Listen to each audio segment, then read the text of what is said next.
This week's episode is sponsored by the War for the Tower podcast. If you're not interested in an actual play RPG podcast set in the universe of Stephen King's Dark Tower, though, why not try out some other shows with the same host? The network is called Sinister Parent Company, and under that umbrella, there's Good Idea, a comedy podcast about solving real-life problems, Shattered Worlds, another actual playcast based on a tabletop game that Jeff created, and Everything is Awesome, which is a podcast about art, music, and life. You can find out more by searching any of those titles on your podcatcher and follow the network on Twitter at twitter.com/sinparentco. You can also find them at warforthetower.com or search War for the Tower on your podcatcher. This is an Unspoiled Network podcast. This is Unspoiled, covering Doctor Who Season 7, Episode 3. God, it feels like it should be further along than that. 3. A Town Called Mercy. In this episode, the Doctor has a gun.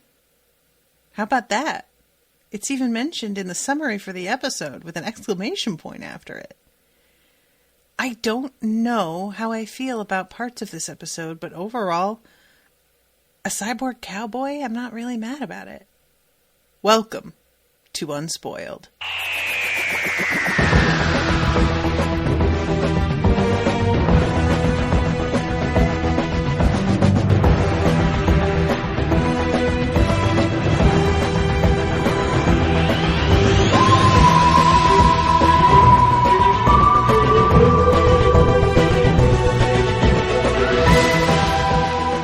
Welcome to the show, everyone. I am Natasha. I'm Jamie. So the Doctor has a gun. A real gun. Yeah. And apparently this is very exciting for people. It was exclamation pointed, Jamie. All right? Pointed. There was an episode where I talked about the Doctor not using guns, and someone, probably Kat, but it could have been someone else, said that in the old series, he had used a gun in the past. But that with the new reboot, or New Who, they sort of changed him a bit, where he's like very much like, no guns, no weapons. So not as big a deal as it take that seems. as you will. Yeah, I don't think that the Doctor, I mean, I could be wrong, I have not watched those old series, but I'm sure he didn't shoot anyone with it. But he may have brandished it. It would be amazing if the Doctor, he had been friggin' right winger, Second Amendment toting, I'm going into strange lands with things that want to kill me. You better believe I bring my fucking gun. And then they were just like, ooh, yeah, that didn't age great, guys. How about we make him anti-gun? This episode is just sort of a weird one for me because in a lot of ways I really love the overall feel of it is very fun. I really like the Old West thing. There's a lot of there's some very Deadwoody moments, and in that respect, I really enjoyed watching what they did with it. On the other hand, there's a lot of violence begets more violence sort of stuff that I just have stopped believing a long time ago. And especially regarding somebody who committed war crimes. There's this odd attitude that I'm supposed to forgive here. And I guess you would say mercy, but it's I just don't really have it in my heart for this guy. So the constant arguing on his behalf lost my interest pretty early on. So I kind of tried to focus on other aspects of the episode that I liked and tried to ignore the overall message it seemed to be attempting because I just did not agree with that part. This isn't one of my favorite episodes overall. Superficially, I would have liked to see Rory in some Western gear. Very disappointed that there were no chaps. I'm still waiting to not be Team Rory during an episode, and it still hasn't happened because he's the one talking sense in this one too. Yeah. I don't have any, like, huge problems with this episode. Generally, if it's not Deadwood, I'm not all that interested in Old West type things. But I liked the cyborg. I liked what his reasons for what he was doing were. I think the doctor, not the doctor, but the other alien doctor, did some bad things and should be punished for it. I don't feel sorry for him.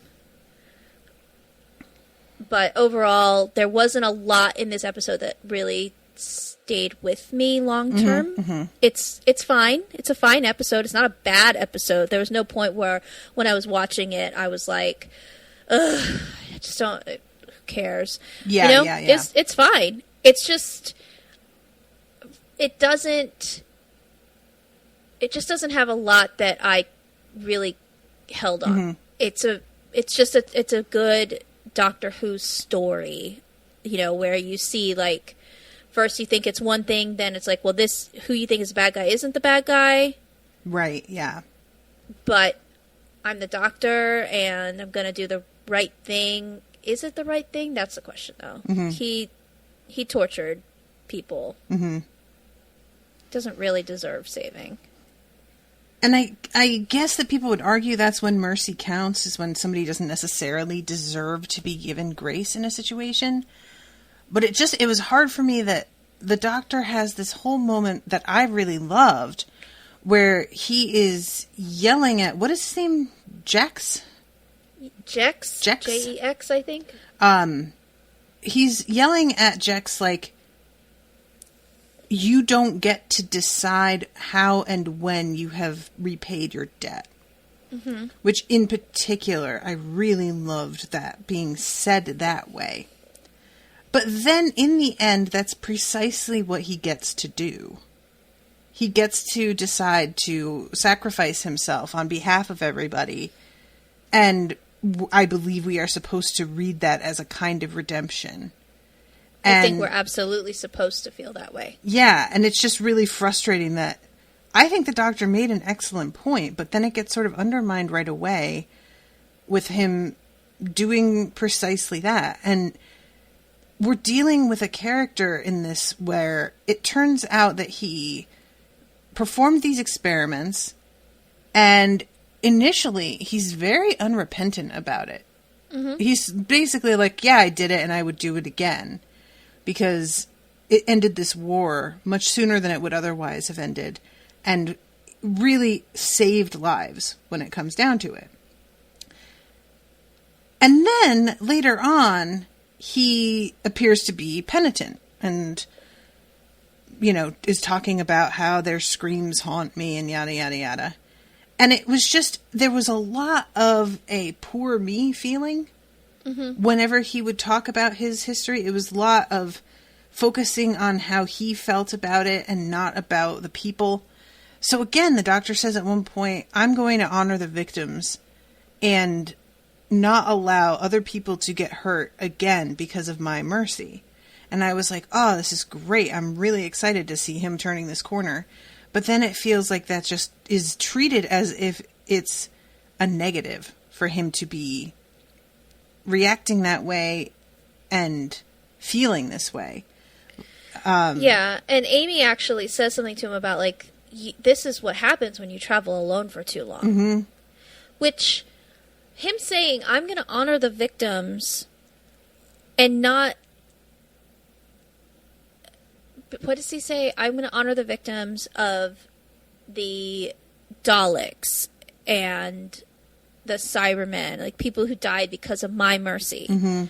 Like, I totally understand that, and Amy should understand that, but instead she's like... What happened to you? Yeah, you're going to kill this guy? Instead of finding mercy for him, but, like, he didn't have any mercy for all of the people that he tortured and killed, and then turned into cyborgs, and then killed afterwards. Once the war was won, he basically had them all destroyed. And not only that, but he has, like, taken up shelter in this town and is allowing them to starve to death to protect him, because they aren't able to nobody's able to come in over the line if they're bringing anything like supplies that will help them out. Yeah. So and these people are not aware of what they're dying for. He hasn't told them the truth. They aren't volunteering to protect him with full knowledge of what he has done and who he is. So it's really frustrating. It keeps being brought up. Oh, he saved everybody from cholera. He gave us heat and he gave us electricity. Because he's guilty.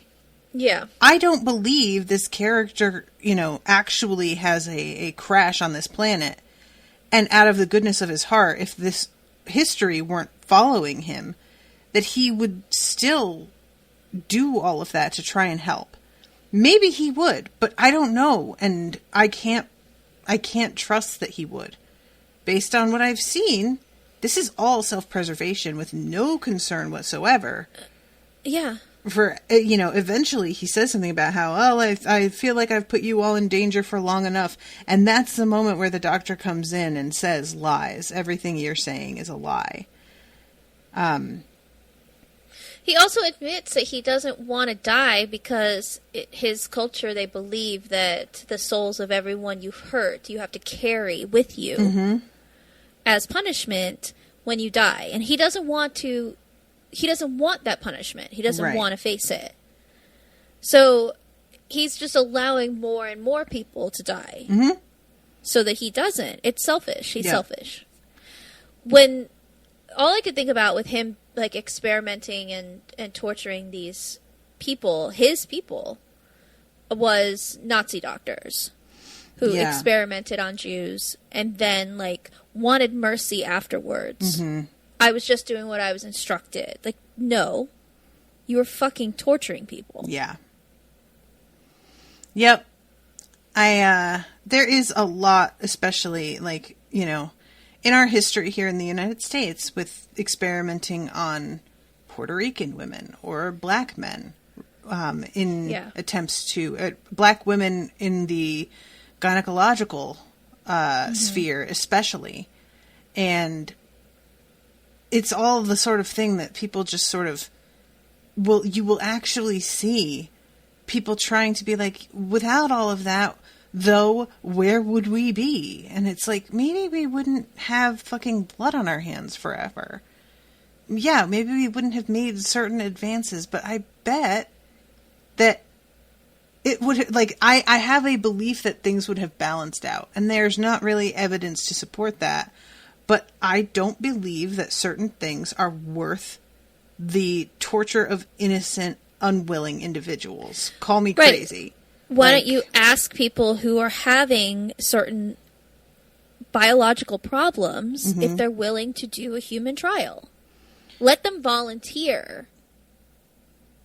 Yeah. Which is, it's a, there's a big question in the medical community, but like, what they did, what doctors have done to people of color in order to advance for white people is not okay. Yeah. Even if it's in the name of science. I also don't believe in testing on animals, even though that has also gained us a lot of advancements. There has to be a better way. And if there are people who are willing to be like, yeah, go ahead and test it on me because I'm sick and either it'll help me or it won't, but it might help you get a little bit further. Isn't that better than, like, rounding up slave women? Yep. Yeah, so it was a shame because I really, when I first realized, there's a cyborg cowboy, I was like, this is rad. And I was very excited. And I tried to really look past how I felt about certain moral aspects in this episode in order to enjoy what I think is otherwise a really well-crafted story. And it's remarkable that there aren't that many special effects. And this is an oddly sort of grounded story for this show as well, despite the cyborg cowboy. And so in all of those respects, I was impressed. But it was just the overall message. There's something especially frustrating in this day and age with people who try and argue for forgiveness and mercy and nonviolence. It so often comes from parties who are already privileged And it has a very elitist sort of colonizer feel to me. Of like, we were allowed to come in and rape and murder and steal and plunder. And now that everything is established, nobody's allowed to do that anymore. That's done. We finished that. Ours was the last turn. We wrapped that up. And now y'all aren't allowed to participate in any of that. And regardless of how you're being treated, regardless of the way that you are still being murdered in the street, literally, I don't approve. And I think there are better ways. Well, all the better ways are ignored. The better ways result in more victims. And here, that is also true. There are people that are being pursued by this thing. It's about ready to kill the whole town just to get at this one dude. And he has every opportunity to give himself up and does not do it. And finally, at the end, he does. And I guess I'm supposed to be, like, gratified or impressed, but I'm just, you know, a dude who protected you and trusted you and believed in you died saving you. I really feel like your ship has sailed. You had so many opportunities to truly do right. But you just did the kind of right you felt like doing.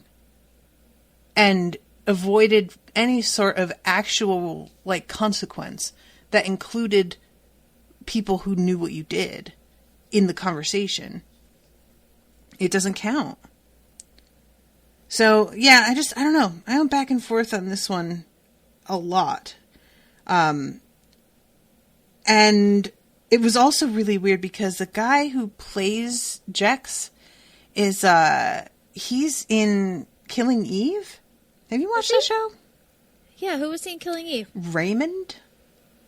Her handler that she gets for like a minute, who really loves strangling women.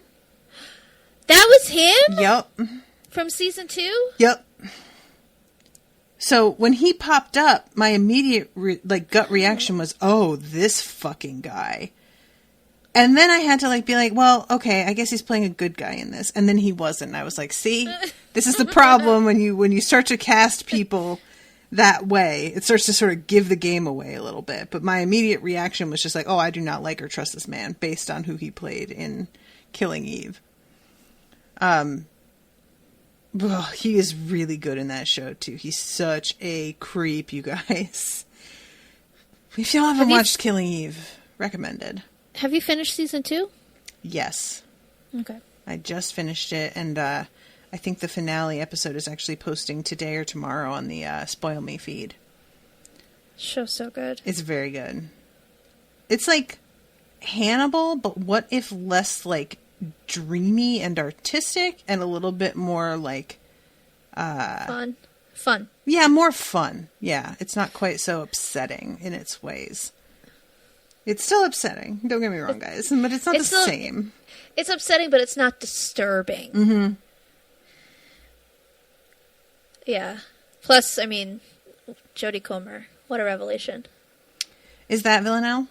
Yeah. Okay. She's incredible. I've always been a fan of Sandra Oh, so she doesn't surprise me because I know how great she is. But Jodie Comer, I'd never seen in anything, and I was just like, damn, where'd they find her? She's incredible. I don't think I ever saw Sandra Oh in anything else. Oh, really? Yeah. Oh, see, I'm a Grace fan. She was my favorite, so. Oh, I forgot. Oh, yeah, I forgot she's on that show. Okay. All right. So our band of friendly people lands here by mistake, as usual. They were supposed to be going to Mexico to see the Day of the Dead celebration. And they arrive, after we see the cold open scene where somebody is being chased down by a, robo-cowboy. Mm-hmm. And he says, make peace with your gods, which is honestly, such a chilling fucking line. I loved it. I really loved it. When he said that, I was like, oh, shit. That's a condemnation on a totally other level. Mm-hmm. That's basically a I dare you to appeal to your gods after what you fucking did. And I bet you won't, because you know you deserve this. It's very good. And this dude, first of all, the RoboCop lets this dude scrabble around trying to get at his weapon for way too long. And the dude, like, of course he manages to cut him off before the guy actually lifts his weapon and fires it. But I was definitely watching, like, is he going to do something anytime soon? Like, what are you letting him do this for? And then when he shoots the dude, it doesn't kill him right away, which I found weird. He's still alive. You would really think that this arm cannon would do the job on the first try. Especially because it seems like it's like a ray gun, you know? It seems like it immobilizes them a little bit, but it takes a little bit of time for them to actually die. Yeah. He has to shoot him a second time. And I was just kind of like, oh, well, that doesn't, I mean, you fused human beings to machines.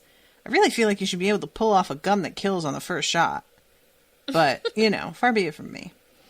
And the guy asks, am I the last, or how many are there left? And he says, just one more, the doctor. And then we find out that that's not the doctor that we thought it was, which was a nice little surprise. I liked it. So then when our crew arrives, we are vaguely aware of this dude and begin to put together that is who is hovering in the outer edges of this, what's the word I want? Landscape, I guess. This looks like it was filmed in California? It was filmed in Spain. Was it? Mm-hmm. Dope. Okay. I did not know that Spain had deserts like this. That's cool. In fact, there was a scene in an earlier episode, I think it was the first episode of the season, that I said was filmed in Spain during the filming of another episode, and that was this one. Oh, okay. Well,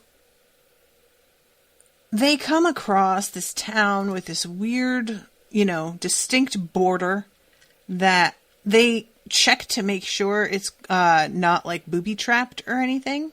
Mm-hmm. And it turns out that it is precisely what it looks like, and they step over it despite the fact that they are told to keep out by this sign, which the doctor says is really more of a guideline. And it's a suggestion. I just keep thinking about parlay in the Pirates movies. The code is really more of a guideline. And they come into town, and there's just a lot of people looking at them in a way that feels sinister. There's not really anybody outside or any activity that you would expect to see from this kind of town. There is a spark that comes from a lamp at one corner, and the doctor is like looking around at it, and he points out that that's not right. It's like 10 years too early. And Rory says, that's not that far out. And he says, that's what you said when you left your phone charger in Henry VIII's suite. Mm-hmm. Which I would love to see what anybody's reaction would be to finding something like that. I would like to see why Rory was in Henry VIII's suite. Yeah. Can we please, for the love of God, get Rory in some 15th century clothes? 16th century clothes. I do not like that style, so I'm going to have to pass on that. If we were going to do like, I feel like gentleman's clothing from the 1920s, 1930s, yes, that's a good look for him. Lovely in those. But yeah, this whole thing, the doctor is just eating it up. This is all very mysterious. Everybody's acting weird. Things don't line up. He's all about it. And they go into a bar, and he goes up to the counter. And this is part of what makes the fact that I didn't love the rest of the episode so disappointing, because this is so good. He's chewing on a toothpick. Mm-hmm. And he goes up to the bar and he says, I'll have a tea. What is it? Extra strong? I'm waiting for him to get to that moment because they walk in the bar, which is full. And nobody says anything to him. Here it is, tea, but the strong stuff, leave the bag in. I swear to God, you guys. And then he tries to, like, fix the way that toothpick is in his mouth because he put too much of it in. So it's, like, kind of holding his mouth open like a little prop that you would put under a window that falls down. And he's just like... and the woman is just like, what are you doing? She looks a lot like Alex Kingston, who plays River. You think so? I think so. Oh, I don't really see like, that. Really? Okay. No. Because when they first, like, you get a first glance of her, I was like, wait, River's not in this episode. And then I kept looking at her later, and I was like, she just looks... I wonder if they cast her, because she doesn't really have many lines, if any. No, yeah. But she just reminds me of River. She looks similar. Yeah, I guess I see that. I didn't put that together, though, until you said something. He tells her that she can stay, by the way, when she says, "What are you doing here, son?" He loves that she called him son. Mm-hmm. And he says, "You can stay." And I was like, what the fuck does that mean? That sounds to me like the doctor's like, well, I was about to clean this town out of anybody I didn't particularly like. And I thought that was pretty good, so you get to stay. And I'm just like, what? What did you think was going on before shit got brought back down to earth and you found out? Like, I think that's just his weird attempt at flirting. Okay. He doesn't know how to flirt very well. Also, he's married, so knock that shit off. I know she kind of looks like River, but you're married. River would suit in this setting very well. She would. She would look really, really good in one of those little barmaid outfits. Yeah. Saloon girl. Saloon girl, indeed. So the preacher gets up and says, "Might I inquire who you is?" And he says, "I'm the doctor," and everybody stands up. They ask if he's an alien. He complains that this is a little bit personal. But yes, I guess from your perspective, I am. And they ride him out of town on a rail. Well, first the Undertaker starts taking his measurements. Oh my God, that was pretty good. I forgot about that. The Undertaker is such a weird character. I kept sort of waiting for him to pay off in like a very particular way, but he doesn't. He just sort of is like there to be an uncomfortable thing in the background. Mm-hmm. And he sort of reminds me of,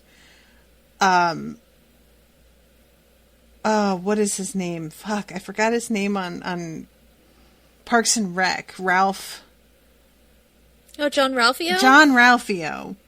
Where John Ralphio shows up and you're like, I expect a whole, like, something very specific with his storyline to happen. And no, he just pops up every now and then to be ridiculous. And just make you go, oh my God, this fucking guy. And then he vanishes again. And then he pops up again and you're like, oh, this is going to be good. Every time you see him, you know. I think John Ralphio might be one of my favorite TV characters ever. John Ralphio is incredible. Don't be suspicious. Don't be suspicious. I can't get... Oh, them fucking dancing at their own funeral is one of the funniest moments of television ever. Oh, they see us.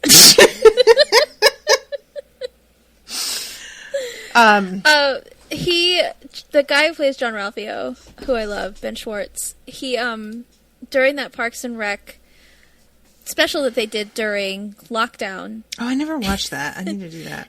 It's okay. It made me really happy because it was something new with Parks and Rec and it worked well with their characters. But he filmed that in his own house, as most of them did. His hair was out of control. Because he hadn't been able to have it done or get a haircut or anything in a while, so his hair is just ginormous. Yes. And he had just recently bought a house, and it wasn't furnished, and he was like, no, this is good. This is what John Ralphio's house would be like. It's just this echo chamber. It's so great. Oh, that's very funny. Yeah, his sister is also just such a winner. I just, very, very excellent. Jenny Slate, she went to high school with some friends of mine. Yeah. They knew her. So when she got on SNL, they were like, holy shit, our friend's on SNL! And then she, like, was on Parks and Rec, and she dated Chris Evans, and there's a whole thing. So anyway, sorry guys, those of you who don't watch Parks and Rec really did not care about any of that conversation. You really should watch Parks and Rec, though, because you should. Just... Skip to season 2, do yourself a favor. Yeah, just start with season 2. And then, you'll see what we mean. It takes about a season to really, like, get under your skin where you're just like, I love everybody. But it will happen, I promise. Mm-hmm. So this is when Isaac rolls up. And, as far as I'm concerned, Isaac can get it. And I'm real mad that he winds up dying on behalf of this fucking guy. It's super, super angry making. He's got a very, like, Deadwood vibe to him as well, because he looks so much like Timothy Olyphant. If only he had the hat. But he's got the mustache. His face is shaped very similarly. He just got a feel to him. And, he reminded me of someone, but not Timothy Olyphant. No? No. I'm going to look him up, though, and see if something sparks. He has that energy when he walks up onto the screen, that everybody stepping back and deferring to him makes total sense as a viewer. Mm-hmm. There are times when that will happen, and you're like, oh, okay, so this person must be important. And then there are times when that will happen, and you will be like, yeah, back away. And it's just like your whole body agrees with what they're doing. And that was one of the moments where they all stop and they're like, hey, sir, we weren't doing anything. It's no big deal. Oh, my God. What? I'm sorry. First of all, he's American. Did you ever watch Farscape? No.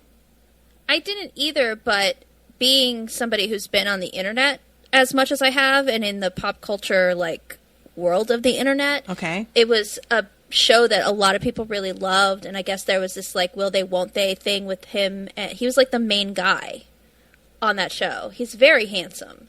I think that's why I was like, yeah, he looks familiar. It's because I've seen a billion pictures of him, but I've never seen Farscape. Okay. His name is Ben Browder. Is Farscape a spaceship show? It's a sci-fi show, yeah. It's got weird aliens in it. I actually don't know anything about it, but he was also on Stargate. He's done a lot of sci-fi. Yeah, there are so many, like, names out there that sound generic enough that I get them, like, mixed up with each other. Mm-hmm. So Farscape and Stargate. I mean, come on, guys. Yeah. And then there's Babylon 5, which I've heard is, like, actually good, but has such a weird name and is so sort of, I don't know, it doesn't really grip me. I would say that from what I understand about Farscape and Babylon 5, they are, like, hand-in-hand kind of shows. They're very similar. And everything is sort of some sort of, variation of Star Trek in a way. I think... Somebody just got real mad when you just said that. I'm sure someone just got really mad at me about that. I'm sorry. I've been on the record that I haven't watched a lot of Star Trek. Miles and I are supposed to do a Star Trek show eventually, so tune in for that when it happens. But yeah, I think Babylon 5 also had weird aliens. Like, actual alien characters are, like, part of the crew and stuff. So. Gotcha. So he leads the doctor away, basically, is like telling everybody, that's not him, that's not him, leave him the fuck alone. And the doctor lets himself be led away, but is then like, all right, so where's the doctor? And they are like, well, what do you mean, where's the doctor? He's like, you said I wasn't him, so you clearly know who he is. You have technology that's far more advanced than what you should have. The population sign in the front had been crossed out and one person added. And overall, it just feels to me like there is some real shit happening here. And I would like for you to be straight up and tell me what the hell it is, because I am not an idiot. I have a question, and I don't know if you noticed this. Okay. The guy at the beginning that the gunslinger kills, he's one of these aliens. Yes. So why did they only add one person to that sign? I didn't think that guy was here when he was killed. Okay. I thought that was happening somewhere else. Okay. And it was just that makes sense. to give us the idea that people are being tracked down in general. Okay. Because his little ship, the doctor's little egg, clearly only fits one person. So I got confused about it when I was like, wait, but I thought that other alien was here too. Yeah, I think that's it. Which would be, that would make sense why he asks how many are there left. Because otherwise he would know if they were all in sort of the same place. Yeah. You know what I mean? And it seems like they're in the same place because of the desert aspect, but... Yeah. I mean, I don't know. I don't know exactly how he wound up here. So I don't know if this is a place that others would have sought out as well or what. Well, he said he crashed. He said that. Yeah, that's true. But yeah, that was part of his whole story of like, oh, I can't possibly get out of here. I want to ask about the cyborg in general because I got confused about the way that its moral compass operates. It is said to be programmed so that it won't kill innocents unless absolutely necessary, is what I think Jex says himself later. But this dude was about to take out Rory and the Marshal for no reason. When they were... Well, the Marshal was wearing Jex's clothes. So it was tracking him as Jex. That's all it took to fool him? Because when it scanned Rory, it said innocent or something on his little screen. But then when they were hiding behind the rock, it said like confirmed identity or something. You'll see when you get there. Okay. I didn't realize that was what they were trying, because I saw him and Rory running around in the desert, and I watched this episode twice and I still didn't get it the other time. I didn't realize that when he goes out there, he's wearing Jex's clothing. Because their clothes are not noticeable enough for me in the first place to really notice that they have changed into someone else's, you know? I didn't notice, except that it was said either in dialogue or something, and there was something about the hat was different than the hat he had been wearing. He's here it is. Next time you get to wear Jex's clothes. You're right, he does say it. I don't know how I watched this twice and didn't catch that. But that seems really like...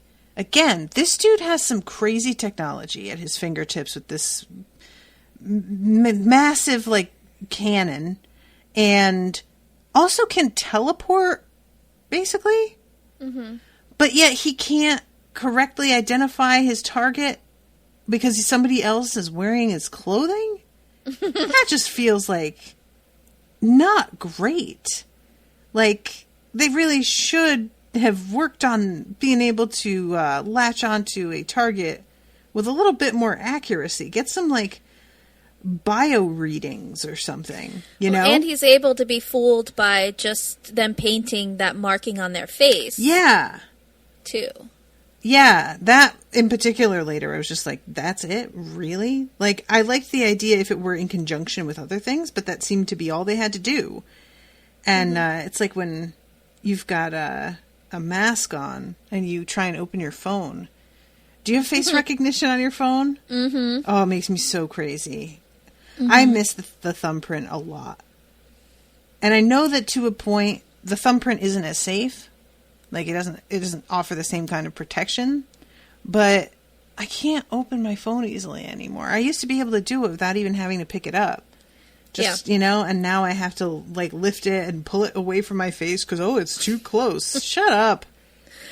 Yeah, the mask thing, I was buying stuff at Starbucks, and I was trying to I was adding money to my app. Mm-hmm.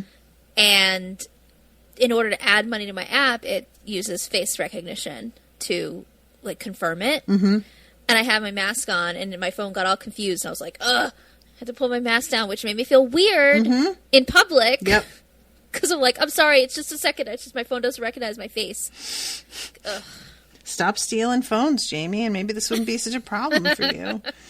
I do have a huge collection of stolen phones.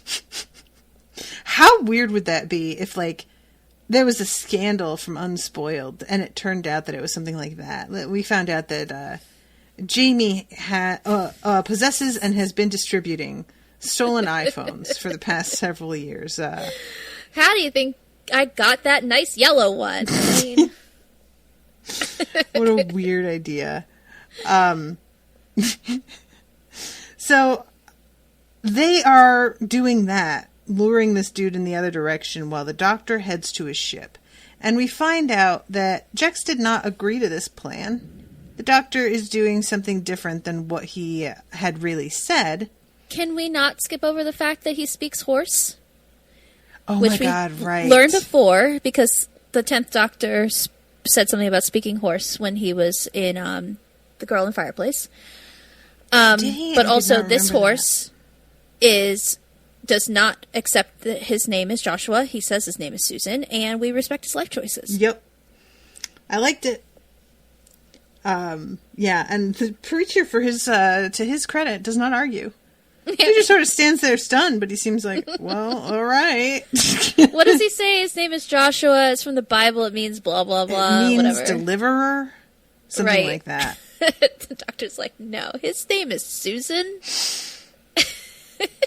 Susan. Come on, horse. You could do better than that.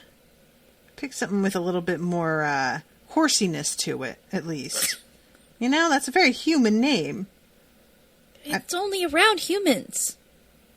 I guess. It's cultural appropriation. That horse is canceled. Okay, so he gets finally, like, it's amazing because this ship looks just like a big pill, and he can't find his way in, and so he's just like hopping up and down on top of it at one point, which honestly, I mean, that's probably something I would eventually do just to see, you know. But he finally gets it open. It's like he sets off with the sonic screwdriver. He sets off the alarm, which is piercing, and attracts the attention of the cowboy. I don't know what to call him. The gunslinger. The gunslinger, okay. It's weird to call him that because that's like what the main character is called in the Dark Tower series. Oh. So it feels very specific to that, but it really shouldn't. He doesn't have ownership of the words gunslinger. It's fine. So that attracts the gunslinger's attention, and he is heading over there as Amy and Jex have a chat back in town, which eventually does get interrupted by the sound of the alarm. But this is when I had sort of like told myself, all right, so he's not a bad guy in this. I guess that's fine. And then he starts to talk about how he doesn't want to go home because he is able to do so much here, and it could be a fresh start, and he can remember who he is. And I was like, oh, this motherfucker did some bad shit. That's the kind of thing you say when you are running from your responsibilities or consequences or something. And his reaction as he realizes that the doctor has gone to his ship specifically and is trying to get it started up again is indicative that he has something to hide. Uh-huh. And Amy seems to pick up on that, but there's really nothing that she can do. You know, he eventually like has her at gunpoint, and part of me was like, God damn it, Amy. Another part of me was like, what the hell is she supposed to do? Like, this is... She can't be sure what means he's going to use to try and handle the situation. So there's really only so much that she could do without getting violent first, you know? Mm-hmm. I don't know if she picked up on the fact that he was hiding something or not. Do you think when he says, like, oh, I could have a fresh start, do you think that she was, like, suspicious at all? It doesn't seem like it. I don't think so. I don't know. Yeah, until he pulls a gun on her, she seemed to just think that he was, like any other lost alien that she's met. Mm. Just looking for a place to be. Mm-hmm. Looking for a place to be. That's a mouthful right there. So he starts to take her hostage because he says that the gunslinger is very unlikely to try and hurt him while he has her, because it doesn't hurt any innocents unless absolutely necessary. To which she's like, oh, wow, you're really making this sound super certain that I'm going to be fine. Thank you. Again, just an illustration of just like how shitty he is right out of the gate here. And yeah, he just had a conversation with her about how she's a mother. Right. And about how, I want to be better. All I've ever wanted to do was to help people who are in pain and stop people from suffering. And then he pulls a fucking gun and I'm just like, what, dude, come on. It's so typical of people that are like that, though. Mm-hmm. I'm doing this to help you. That's why I'm burning down your house. Right. Yeah. Later on, he's talking to the doctor and he says something about how, like, you can't handle the fact that I am, somebody who did these experiments and I'm also somebody who helped this town. And it's just one of those things that it's like, look, people are complicated. That doesn't mean that I have any particular qualms about holding you responsible for what you did. That doesn't, like, wipe it out. There are a lot of people who have brought plenty of good to the world in one way, but cause such harm in others that it doesn't really matter, like, or it doesn't matter to everyone, and it doesn't have to. You don't get to tell people that. And also, doing one good thing for a town of people does not wipe out the fact that you tortured and killed countless people. Yep. Yeah, he keeps on talking about how, like, well, it was wartime and you can't judge me by the standards of peace. And there's a part of me that understands that in its way, but there's no way to hear it without it sounding like an excuse. It's also untrue.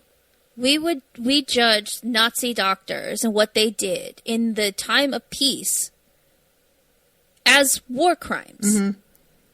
And I personally judge a lot of our government for what they did during the Iraq War as war crimes. Mm-hmm. Even if they truly thought that what they were doing was the right thing, when are you supposed to judge them? Yep.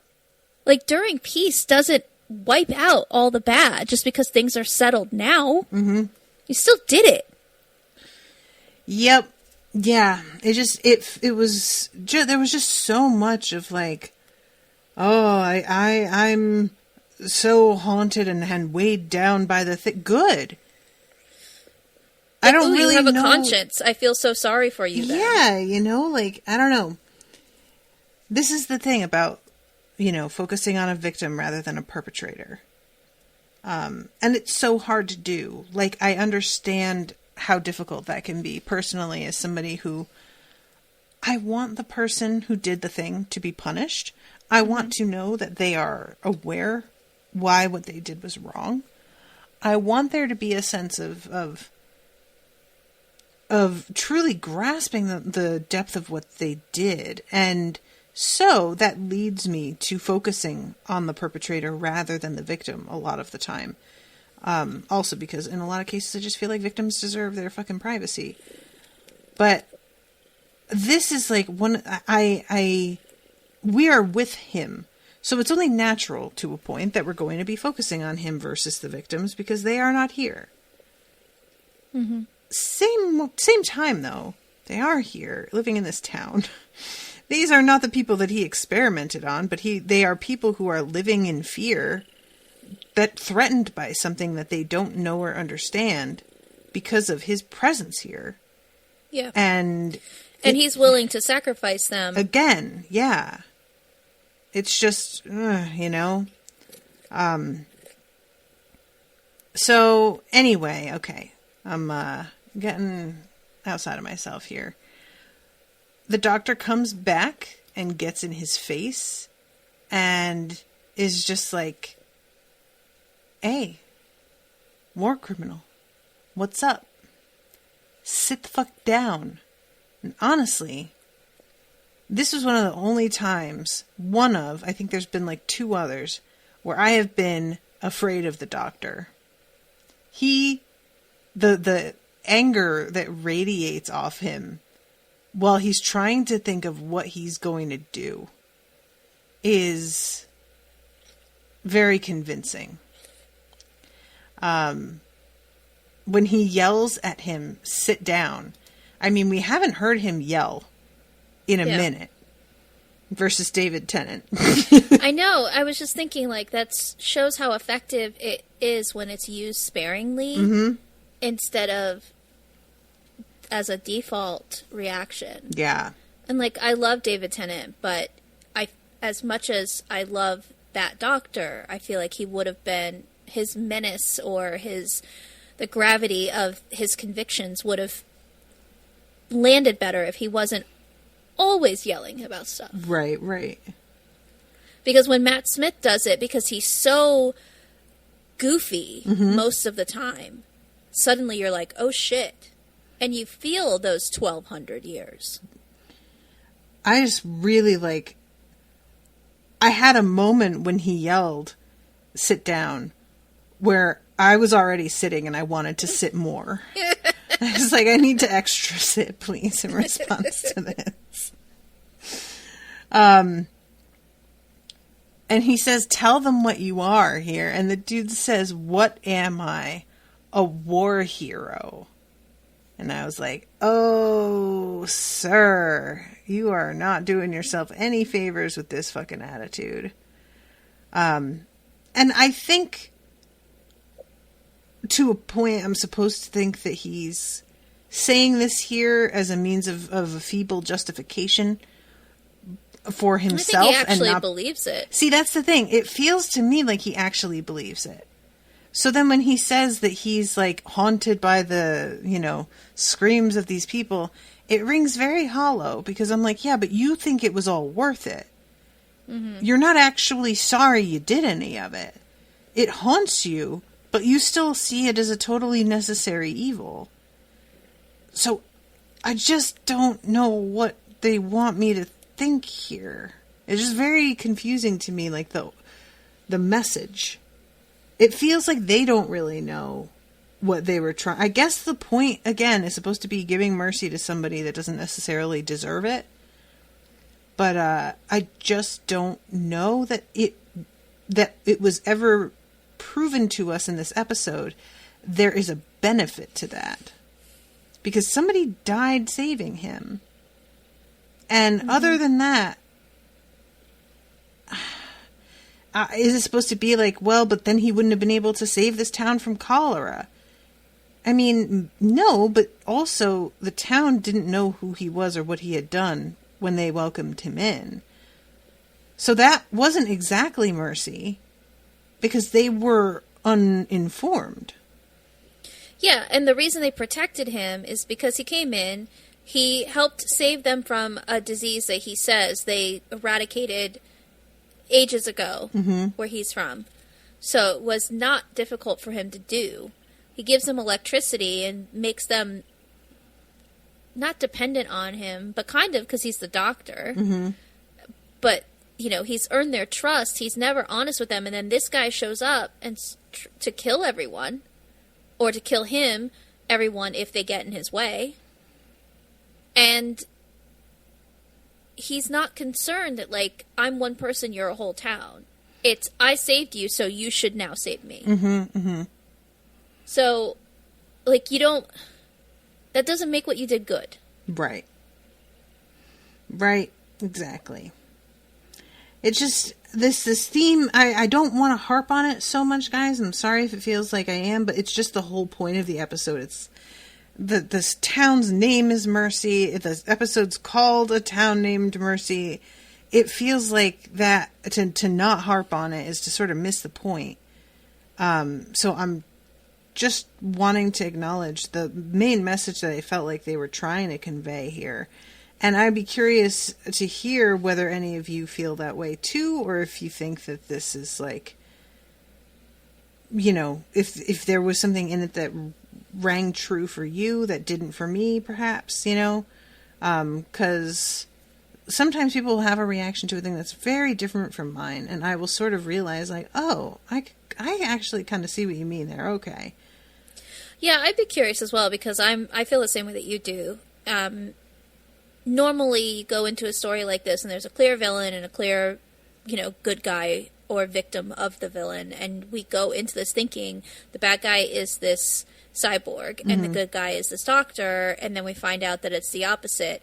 But because he's not presented in a way that is wholly evil, he's presented in a way that is, I think we're supposed to believe he's seen the error of his ways, he does feel bad, but he's also selfish, he's also, you know, acting on self-preservation. It's all very gray. And then, was he given mercy? He decided to do the right thing and sacrifice himself. Exactly. Instead of letting all of these people go. So, it's not that the doctor had to decide on mercy for him. He just, you know, at the last moment, he was supposed to be escaping. But instead he decided, like, oh, no, I'm going to make this stop. Yeah. And that's kind of my issue with it as well, is, again, the doctor says you don't get to decide when and where you've paid your debt, but they explicitly have him get to decide. Yeah.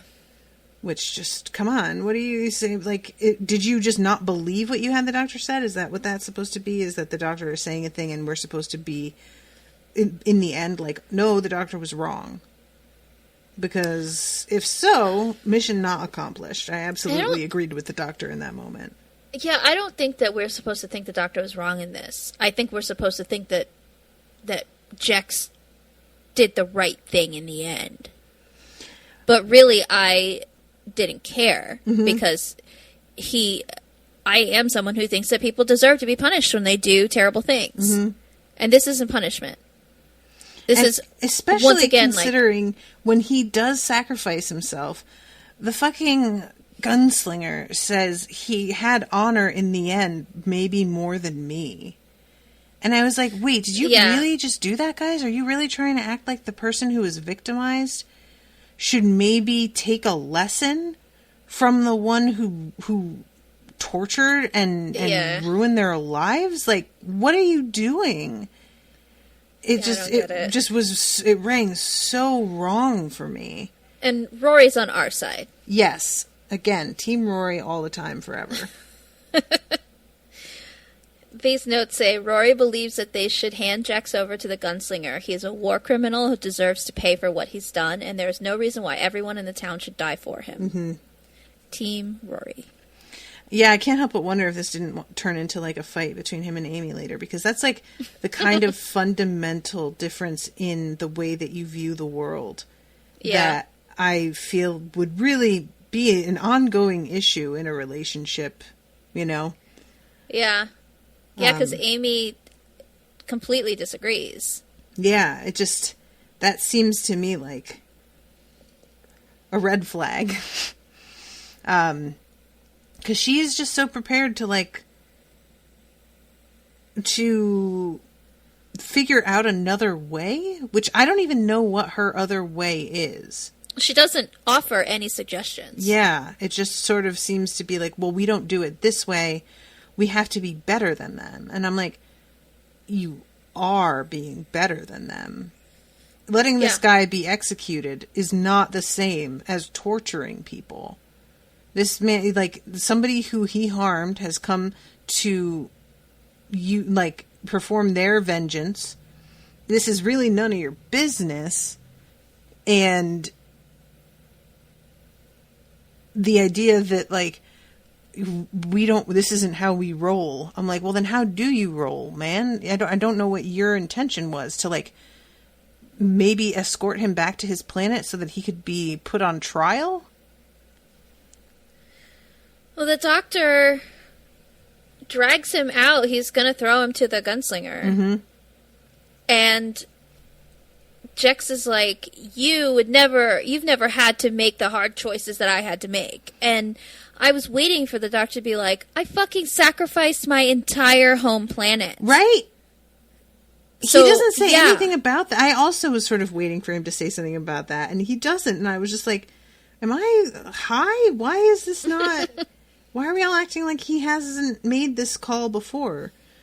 And there may be people who think that he's a war criminal. Maybe all those Time Lords that bubbled themselves up think he's a war criminal for, like, doing what he did to Gallifrey. Mm-hmm. But he was doing it to end the Time War. It wasn't an easy decision, mm-hmm. and it was to get rid of the Daleks. Yep. Yeah.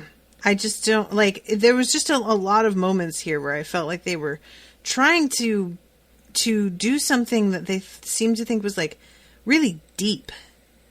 And it just felt hollow. You made this person really feel like they are not somebody who can be redeemed.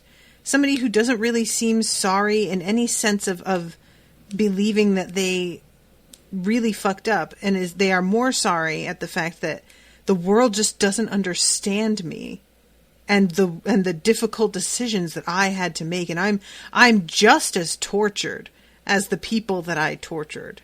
Mm-hmm. And nah, son, like, I don't know. I don't know, man. I have to correct myself that earlier when I was talking about the doctor saying that, this is for the victims that have died because of my mercy. Mm-hmm. He says the Daleks. He also says the Master, not the Cybermen. I couldn't remember. Okay, yeah.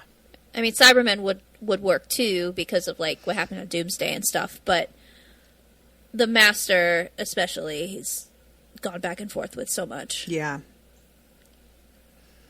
Yeah, I mean, I've said this before in earlier seasons of the show as well, that I really had a bit of a problem with the Doctor exercising mercy in cases that are not really even his jurisdiction, for lack of a better word. Right. And, like, especially, you brought it up a lot with the episode with the Sycorax when 9 turns into 10, the first David Tennant episode. Mm-hmm. How he lets this ship of aliens go when they were trying to enslave people on Earth. Mm-hmm. And that was mercy.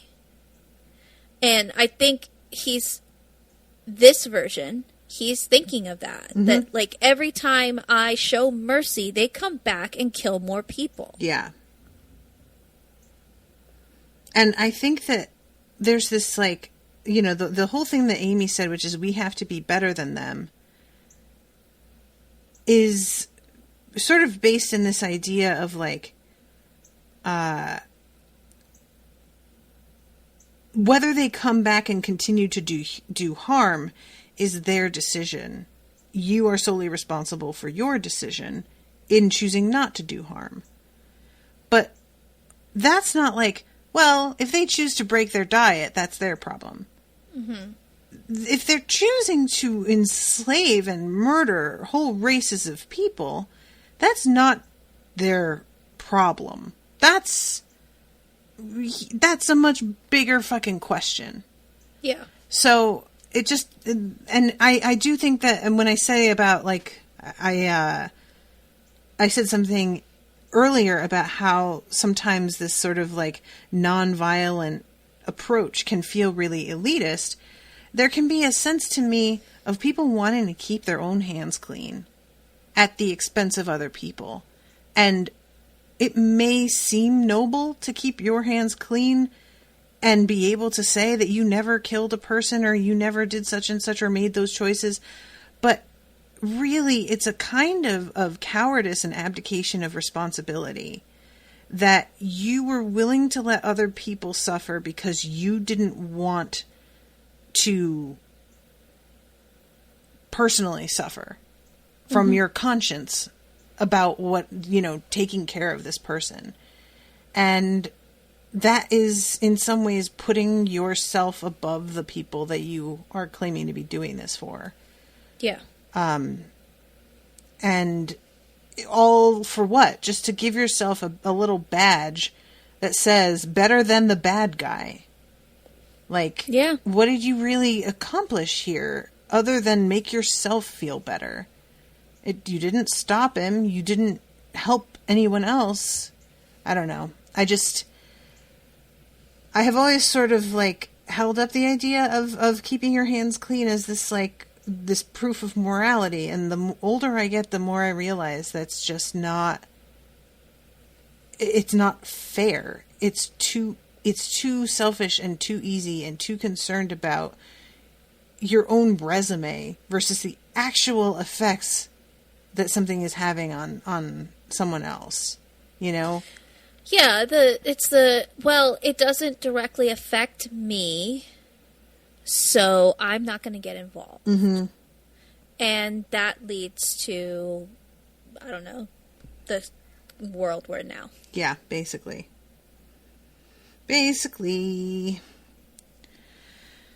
So also, I would like I have a question for the audience because I've been racking my brain and I cannot think of an instance where Amy has ever been around the doctor when he hasn't been with a companion for a long amount of time.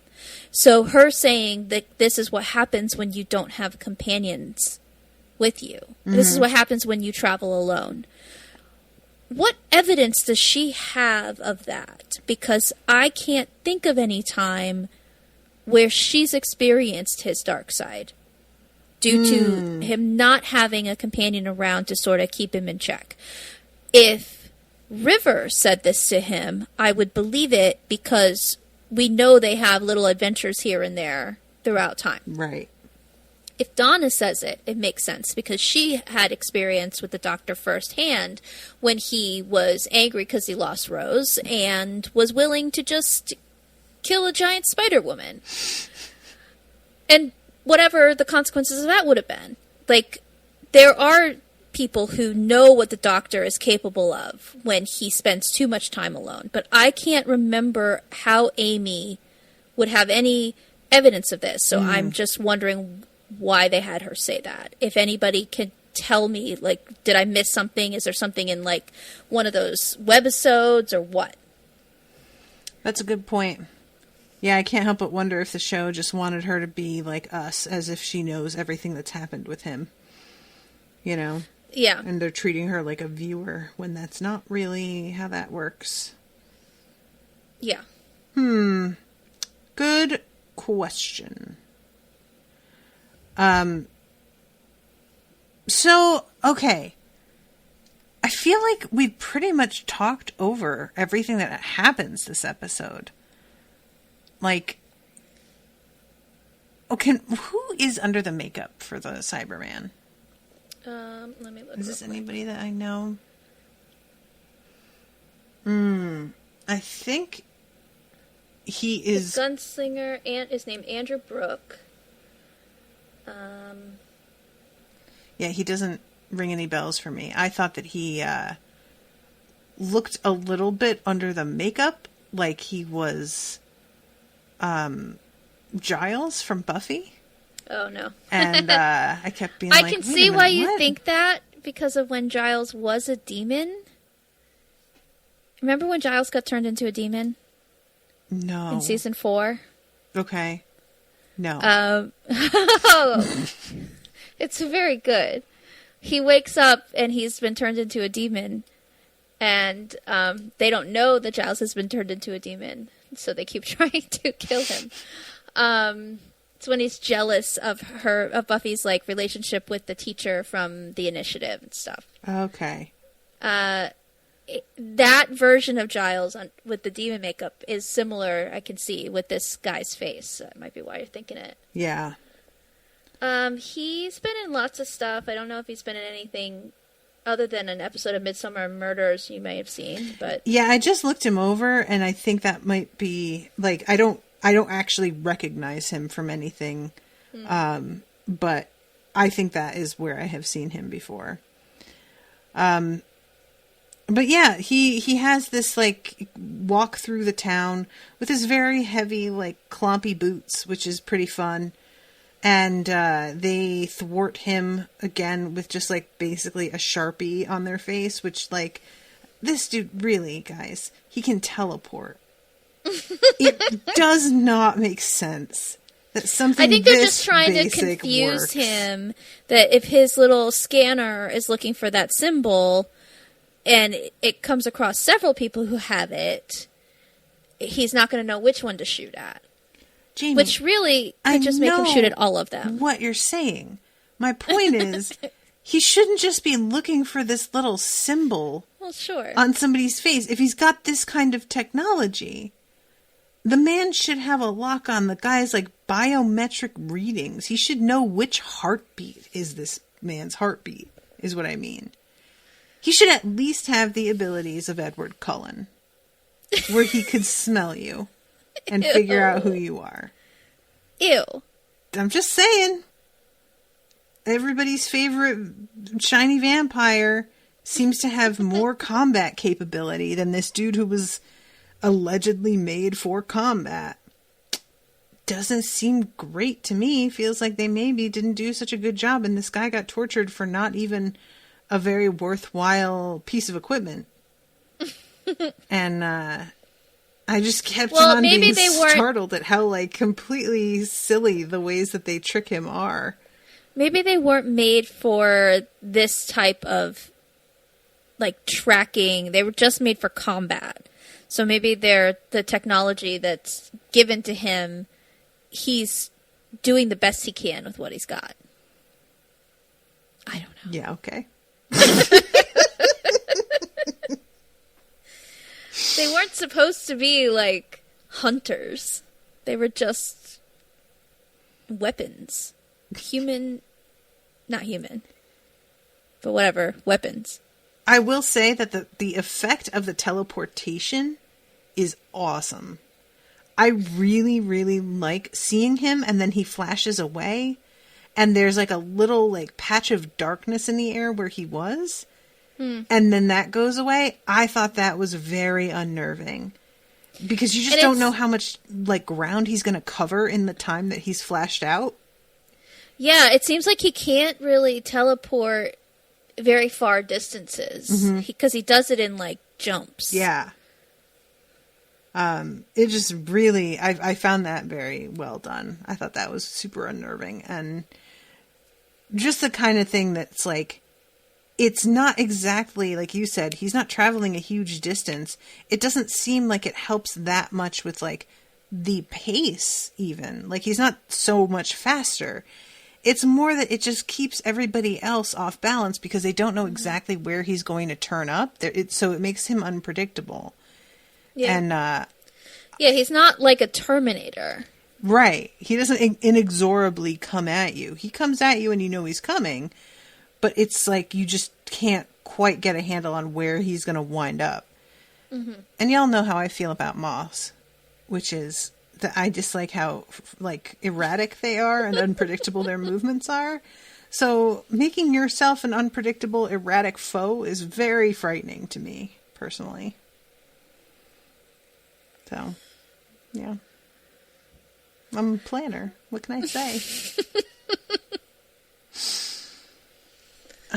Is there anything else that you wanted to say? Because I feel like we just really went over it all. The end is with basically the doctor wanting to take Amy and Rory somewhere else. And they say no. They say our friends are going to start noticing we're aging faster than them. Yeah. What does that mean? I couldn't figure that out either. Like, wouldn't they be aging slower? That's what I thought. And then I was like, do they just mean, oh, we've been going through such stressful stuff, we've got white hair now? Is that, like, kind of what they're trying to say? I don't know. I honestly didn't understand what Amy meant by that. And also, like, technically or in theory, their friends might not even notice they've been gone because they could be dropped off the same day they were picked up. So maybe that's what they mean, is that they can get dropped off the same day that they got picked up, but they've actually been gone for months, and so or years, and it changes how they look. That feels like a real, downside. This is also the first time we've ever heard about them having friends. Just saying. Man, that was harsh, though. I mean, they've never mentioned friends before. Rory had his stag party friends. But, okay. yeah. You know. All nameless dudes in a bar. Exactly. It's really, like, the way that you said that, one of the first times that I truly laughed at a joke that was at my expense, I was talking to some guy that I worked with who was he was funny. And I said something about how me and a couple of my friends went to, and he interrupted me and he went, yeah, okay. You and yourself, because you have no friends, went to, please continue. And there was no reason for him to be so mean, but I think that was why it was so funny. And I just fell out laughing at him, just accusing me of, like, inventing friends. And so I would love it if the doctor had interrupted them with something similar. Our friends are going to... Okay, no, stop. You don't like that you're aging faster. That's fine. You're friends. Sure. Okay. I just found out last week you had a dad. Oh my God, I know, right? I wonder, because, like, they get left behind while his dad travels. How long is it between the trips the dad is taking and this trip? I don't know, but there was something about how the doctor claims to be 1,200 years old. That means that 97 years have passed for him since the events at Lake Silencio. How many? 97? Yeah. For him. For him, right. Okay. Also, I don't know if you noticed this. I only noticed because I saw it in the trivia last week, so I looked this week. Last week, the Doctor Who logo had scales like a lizard. And this week, it had like a wooden texture with gunshots. That's cool. Yeah. I did hear, because I was going to change this theme music for this season. And when I searched for this season's theme music, I got results saying that, like, the theme is slightly different every episode the whole season.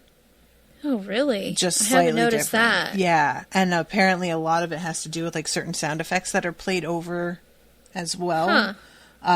So that is why it is the same exact theme, because I was not about to go and search out the individual episode theme songs every time I edited. You could change it to the season 5 theme song, which is definitely different from the earlier seasons. Like the Moffat era, the theme song did definitely change. Oh no, yeah, I changed. I already did that. At season did 5, you? Okay. I changed it. Yeah. Okay. So it's still on the season 5 theme right Gotcha. now. I honestly haven't noticed any differences in the theme song. I haven't particularly, but I will also feel like I don't notice the differences of, like, different seasons very much, and then I'll play the wrong one when I'm editing and go, oh, no, this isn't it. So it's like, I think I don't, and then when it comes down to it side by side, I definitely do. But yeah, there's like certainly more of like a thunder crack, things like that are, but I think some of that was supposed to be like gunshots this time around. I believe that I read that there was like a roar over one theme, which might have been the last one with the dinosaurs. I don't know. I don't remember. Do the dinosaurs roar? Do any of them roar in the last episode? Yes. Do they? Okay. I do believe that there's a T-Rex or something at the beginning, right? What chases... Oh, no, that's their little ankylosauruses. I don't think they roar. Maybe not. I don't remember now. I could go back and watch, but I might just go back and watch the theme music, and see how they're different from episode to episode if I watch them back to back. Don't, Jamie. It's fine. Don't worry about it. Now. Well, I think that somebody has a YouTube, if you're curious about it, that's a supercut of all the themes. That would be much easier. But I didn't check that out because I was afraid it might spoil something, even though it's just the themes. Who knows? People can be... I mean, there could very easily be spoilers everywhere.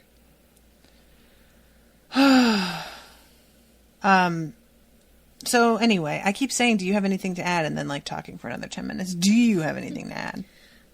No, we don't have any reviews. Okay. Our last review was from 2 months ago, so if you guys could throw a review our way, that would be really fun. Please. I want to let everybody know that I'm going to be taking the week of my birthday off. My birthday's on October 1st, which falls on a Thursday this year. Yep, it's Thursday. I'm going to take that whole week off from recording. I'm very excited about it. And that means that week there will be episodes, but the week after there will not. So I just want to get you all mentally prepared for a week with no episodes of any kind. Second week of October. So I'm giving you a month's warning. Everybody be cool. And by the time this goes up,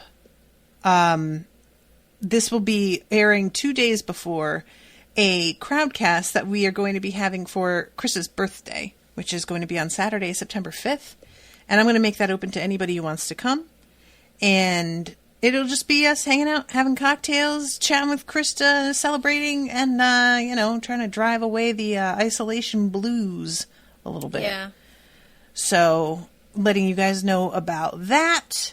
And I thought that there was another announcement that I had, but I don't remember what it is. My other announcement is that I'm going to be getting a new mattress on Monday, which is very exciting, and I am looking forward to it.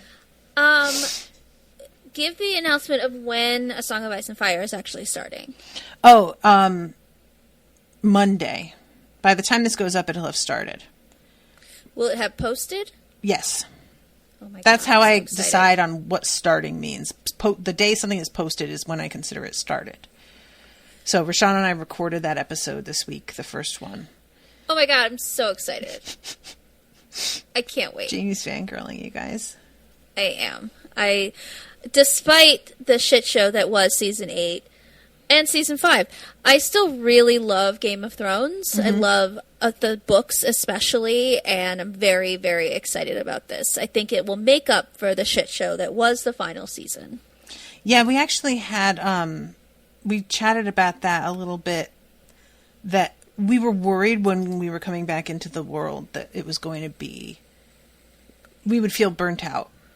And it turns out, no, coming back into it like this, it's actually been really nice and has felt very warm and familiar in a way that I didn't really expect. I thought, for me especially, I have so much baggage surrounding that now.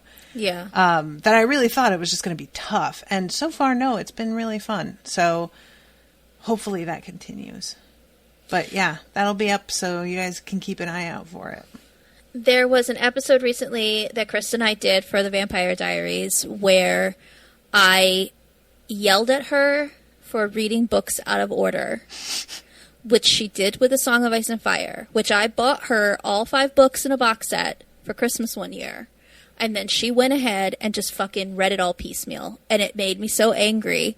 And something got brought up about her reading books out of order, and I just completely laid into her about how angry it makes me that she did that. She still has not read them in order. Why would you ever do that? I don't know, it's Natasha. It's a very intricate story that depends extremely on when shit happens. I know. That's insane. It makes me very mad. Krista. Very, very mad. Oh, this is going to be brought up. I hope she's ready to be attacked at her birthday party. Maybe with you guys covering the books, it will get her to read the, bit by bit that you guys are doing each week, where she doesn't feel like maybe necessarily the pressure of having to actually consume all 5 books, at once. She can just read whatever chapters you guys are covering that week and actually experience the story the way it is supposed to be experienced and not bit by bit. Oh, I feel like reading about, and she read the Wikipedia stuff too, and was like, oh yeah, I want to go read this part of the book because I read this on Wikipedia. Just read the fucking books. Oh my I bought God, Krista. Christ's sakes.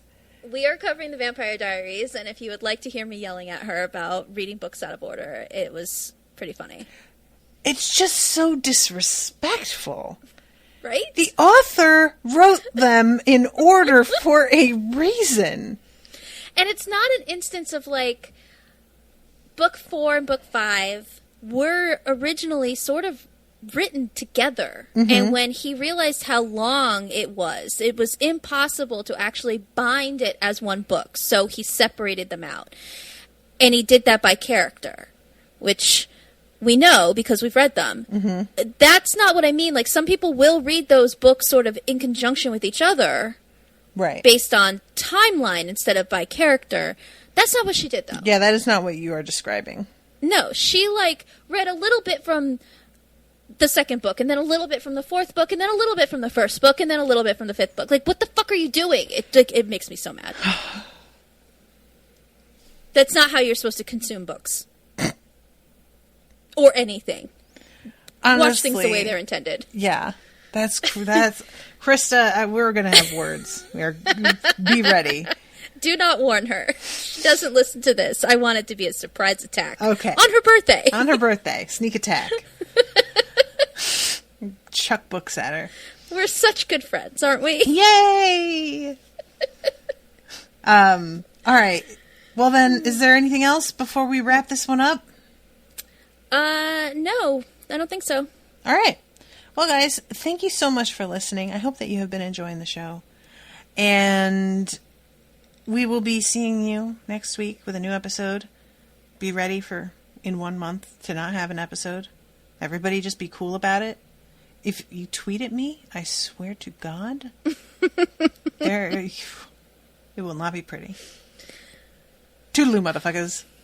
Bye.